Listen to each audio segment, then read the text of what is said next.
మాజీ deputy CM ఆళ్ల నానికి TDP కండువా కప్పుకునేందుకు లైన్ క్లియర్ అయినట్లేనా? అధినేత చంద్రబాబు నుంచి గ్రీన్ సిగ్నల్ వచ్చేసిందా? నిజానికి ఆళ్ల నాని ఎప్పుడో వైసీపీకి గుడ్ బై చెప్పేశారు. కానీ టీడీపీ లోకల్ లీడర్లు అబ్జెక్షన్ యువర్ ఆనర్ అంటూ చెప్పడంతో ఆయన చేరిక ఇన్నాళ్లు పెండింగ్లో పడింది. మరి ఇప్పుడు ఉన్న పళంగా గ్రీన్ సిగ్నల్ ఎలా వచ్చింది ఆళ్ల నానికి?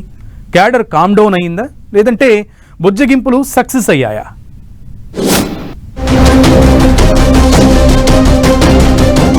ఆళ్ల నాని సైకిల్ సవారీకి లైన్ క్లియర్ అయినట్టేనా?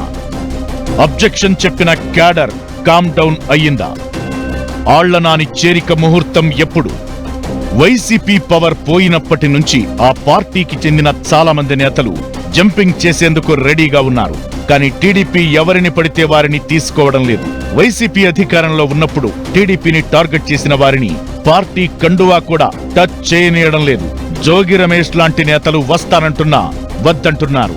అధిష్టానమే కాదు, క్యాడర్ వద్దంటున్న చోట కూడా చేరికలు ఆగిపోతున్నాయి. కొన్ని చోట్ల ఎవరైనా వైసీపీ నేత టీడీపీలోకి వస్తున్నారంటూ లీక్స్ వస్తే చాలు లోకల్ క్యాడర్ వద్దంటే వద్దంటూ అడ్డుకుంటున్నారు. ఇలా అందరికంటే ముందే వైసీపీకి గుడ్ బై చెప్పిన ఆళ్ల నాని చేరిక కూడా అలానే ఆగిపోయింది. ఆళ్ల నాని వైసీపీని వీడిన నాటి నుంచి సైకిల్ ఎక్కేందుకు తెగ ట్రై చేస్తున్నారు. కాకపోతే ఏలూరు లోకల్ లీడర్లు ఆళ్ల నాని రాకను అడ్డుకుంటున్నారట. గత 5 ఏళ్లలో అధికారంలో ఉండి ఆయన పెట్టిన బాధలు అన్నీ ఇన్ని కావని, తమను హింసించిన నేతను ఎలా తీసుకుంటారంటూ అధిష్టానం దగ్గర అసంతృప్తి వ్యక్తం చేశారట. ఆయనతో కలిసి పనిచేయడం కష్టమని తేల్చి చెప్పారట. ఏలూరు టీడీపీ ఎమ్మెల్యే బడేటి రాధాకృష్ణ ఈ విషయంపై చంద్రబాబును కలిసి తన అభిప్రాయం చెప్పినట్లు టాక్. ఆళ్ల నానిని పార్టీలో చేర్చుకునే విషయంలో మరోసారి ఆలోచించాలని, నాని వైసీపీ ఎమ్మెల్యేగా ఉన్న సమయంలో ఏలూరులో అక్రమ కేసులు పెట్టి టీడీపీ శ్రేణులను వేధించారని, వారు ఇప్పటికీ కోర్టుల చుట్టూ తిరుగుతున్నారని చంద్రబాబుకు వివరించినట్లు చెబుతున్నారు. ఆఖరికి అచ్చెన్నాయుడు రంగంలోకి దిగి నచ్చజెప్పినా తెలుగు తమ్ముళ్లు వినలేదట. అలా పెండింగ్ లో పడిపోయిన ఆళ్ల నాని చేరిక ఇప్పుడు మళ్లీ తెరపైకొచ్చింది. బుధవారం ఆళ్ల నాని టీడీపీ కండువా కప్పుకునేందుకు ముహూర్తం ఫిక్స్ చేశారు.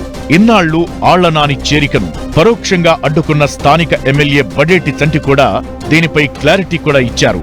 అధిష్టానం నిర్ణయానికి కట్టుబడి ఉండాల్సిన అవసరం వచ్చిందన్నారు. అంటే ఆళ్ల నాని టీడీపీలోకొచ్చేందుకు అన్ని దారులు క్లియర్ అయినట్లు కనిపిస్తోంది. కానీ ఇక్కడే మరో ట్విస్ట్ ఉంది.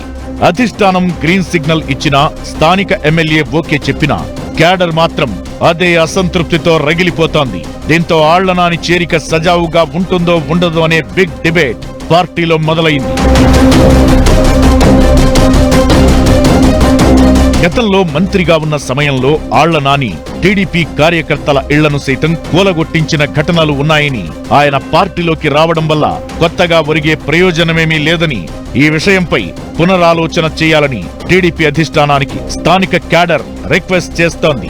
ఇదే సమయంలో పార్టీ బలోపేతం కోసం తీసుకునే నిర్ణయాలు ఎలాంటివైనా సహకరించాలని చంద్రబాబు కోరినట్లు చర్చ జరుగుతోంది.